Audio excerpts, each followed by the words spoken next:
Good morning बच्चों आज हम कक्षा 7 गणित में पाइथागोरस प्रमेय पर आधारित प्रश्नावली 6.5 करेंगे। इसका प्रश्न नंबर 1 देखते हैं। इसको देखने से पहले हमको ये ध्यान रखना होगा कि पाइथागोरस प्रमेय में कर्ण पर बना वर्ग, लंब पर बने वर्ग और आधार पर बने वर्ग का योग होता है। अब प्रश्न देखते हैं हम। पी क्यू आर एक त्रिभुज है जिसका पी समकोण है। यदि पी क्यू बराबर 10 सेंटीमीटर और पी आर बराबर 24 सेंटीमीटर है तब क्यू आर ज्ञात कीजिए। एक रफ चित्र बना लिया हमने। यह हमारा पी क्यू आर एक त्रिभुज है।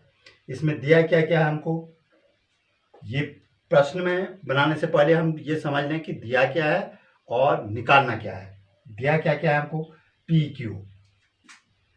क्यू 10 सेंटीमीटर, ये हमने लिख दिया। हमको लंब दिया है पी क्यू 10 सेंटीमीटर और दूसरा दिया है पी आर आधार 24 सेंटीमीटर, आधार दिया है 24 सेंटीमीटर।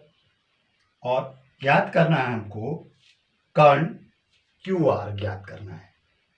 ठीक है, जहां पर समकोण P पर अगर समकोण बनता है तो ठीक सामने वाली भुजा कर्ण होगी और ये भुजा लंब और आधार से बड़ी होती है। ये भी हमको ध्यान रखना पड़ेगा, किसी प्रश्न में इसकी भी आवश्यकता हो सकती है। तो अब हम सीधे हम वो करेंगे कर्ण पर बना वर्ग, मतलब कर्ण माने क्यू आर पर बना हुआ वर्ग। क्यू आर पर बना हुआ वर्ग बराबर होगा आधार पर बने हुए वर्ग पी आर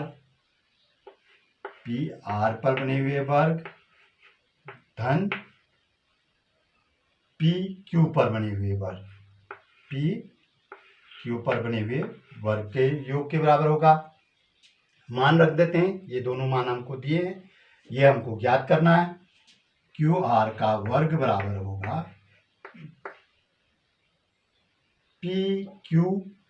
पी आर। पहले देखिए, पी आर दिया है हमको 24 सेंटीमीटर, 24 का वर्ग माने 24 गुणा 24 धन पी क्यू का वर्ग, पी क्यू दिया है 10 सेंटीमीटर, 10 का वर्ग।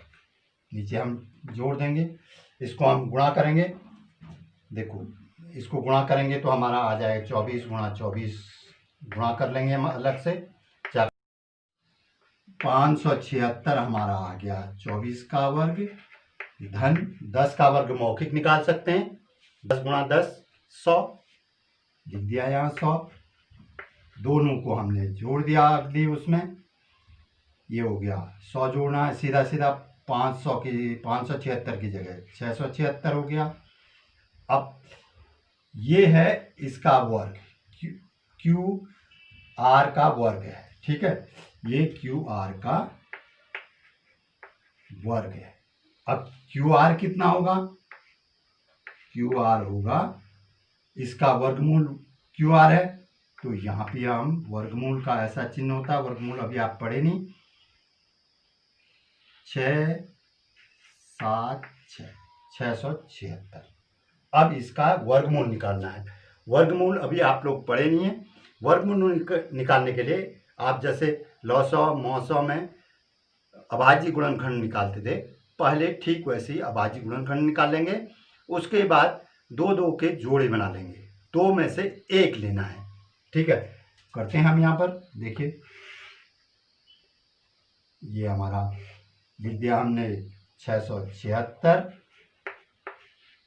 2 से भाग देंगे क्योंकि इकाई के स्थान में 2 से शुरू करेंगे, छोटे से ऊपर की करेंगे। अभाज्य संख्याओं का ही हम भाग देते हैं, जैसा आपको मौसौ या लौसौ करते समय आप करते हैं।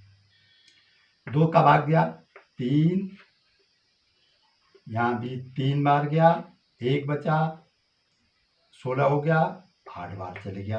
फिर 2 का जा रहा है, फिर 1 बार 2 का और दे दो, 3 में गया 1 बार, 1 बचा, यहाँ 3 उतरा, 13 हुआ, 13 में गया 6 बार, 1 बच गया, 8 उतरा, 18 में 2 का भाग देंगे। अब इसमें देखेंगे 2 का नहीं जाता है। 3 का भाग देने के लिए हम क्या करते हैं, अंकों को जोड़ देते हैं। 6 1 7, 9 7 16, नहीं जा रहा है, ठीक है। 5 का देने इकाई के अंक में न 0 है न 5 है, 5 का भी नहीं जाएगा। अब 7 की बारी आती है। 7 के लिए कोई नियम नहीं है, आप लोग खुद वो चेक कर लेंगे रफ में। देखो इसमें देखते हैं, 7 एकम 7, 7 दूनी 14, 2 बार गया, 2 शेष बचा 29, नहीं जा रहा है। उसके बाद हम 11 का देखते हैं। 11 का या छोटा है तो वैसे ही देख लेंगे हम। 11 का नहीं तो आप क्या करते हैं, एक स्थान, तीसरे स्थान, दूसरे और चौथे स्थान, इस तरह से स्थानों को देखने बराबर हैं तो या 11 का भाग जाता है तो उसमें 11 का भाग जाता है। लेकिन यहाँ पर छोटे ही है तो हम सीधे भाग दे देंगे। 11 कम 11, 5 9 नहीं जा रहा। 13 का देखते हैं, 13 का चले जा रहा है। 13 का भाग दिया, 16 में गया, एक बार गया, 3 शेष बचा, 9 13 39, मतलब 13 बार जा रहा है, ठीक है। फिर एक बार 13 का दे दिया, 13 कम 13। तो इस तरह से हमारे गुणनखंड हो गए अब ये, ठीक है। तो मैं इसी के सामने यहाँ पर अब इसके गुणनखंड लिख दे रहा हूँ। इसका अंदर हम पहले इसको अंदर लिखते हैं, ठीक है। अंदर क्या लिखते हैं, 2 गुणा 2 गुणा 13 गुणा 13, इतना ही है। ये गुणनखंड हमको जो प्राप्त हुए हैं वो लिख लिए हैं। अब हम क्या करेंगे, अब 2 इसमें से एक जोड़ा ये है, एक जोड़ा ये है, 1 2 आ गया, वर्गमूल जो इसका हो गया, ये चिन्ह हटा और इन दोनों में से एक लेना है। 2 यहाँ लिया और यहाँ 13 लिया, 13 ले लिया, दोनों को गुणा कर दिया, 13 दूनी 26, इसका मतलब 26। ये भुजा जो है QR भुजा 26 होगी सेंटीमीटर। इकाई जो भी है सेंटीमीटर में दिया है तो सेंटीमीटर में, ये हमारा उत्तर हो गया।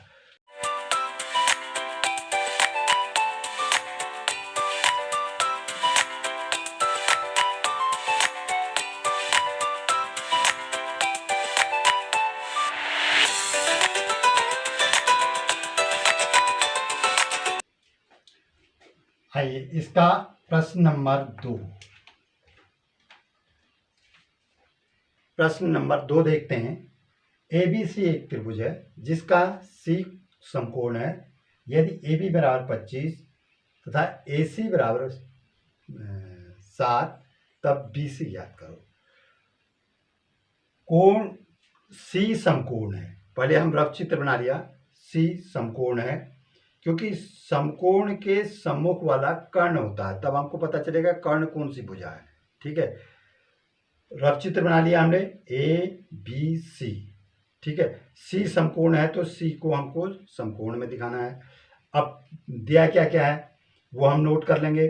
दिया है, देखो AB बराबर 25 सेंटीमीटर दिया है। AB 25 सेंटीमीटर है, C के सम्मुख है तो कर्ण है, ठीक है। और दूसरा दिया है AC बराबर 7 सेंटीमीटर। AC बराबर 7 सेंटीमीटर लंब है, इसका मतलब हमको आधार ज्ञात करना है, BC ये वाला ज्ञात करना है, ठीक है।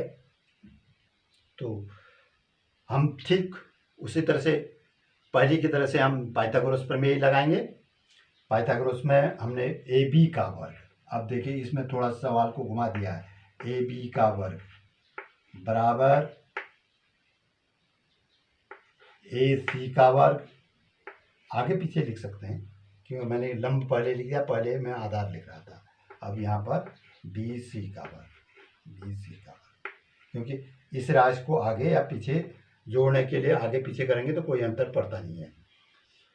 अब AC का वर्ग BC का वर्ग हमको ज्ञात करना है, या तो हम इसको यहीं पर हम कर लें कि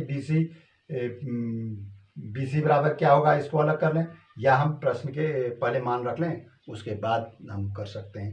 हमने मान रख दिया ए बी बराबर हमारा 25 है, 25 का वर्ग बराबर हो गया ए सी 7 है, 49 हो गया, या हम 7 का वर्ग ही लिखते हैं अभी, 7 का वर्ग धन बी सी का वर्ग। अब हम इनका वर्ग का मान रख देते हैं। 25 का वर्ग, 25 को 25 से गुणा करेंगे, ये हो गया आपका 625, गुणा कर लीजिए आप, 25 गुणा 25 रफ में कहीं, ठीक है। 25 पंजे 125, ठीक है। 25 दूनी 50, जोड़ दिया 5 2 6, 625 हो गया, ठीक है। इस तरह से आप लोग भी इसको रफ में कर लेंगे। ये हो गया 625 बराबर हो गया 749 धन बी सी का वर्ग। अब देखिए 49 जो है इसको हम ऋण 49 दोनों तरफ जोड़ देते हैं तो क्या होगा, ये तो कैंसिल हो जाएगा और यहाँ से घट जाएगा। हमने कर दिया, इसको मैं सीधे सीधे कर रहा हूँ।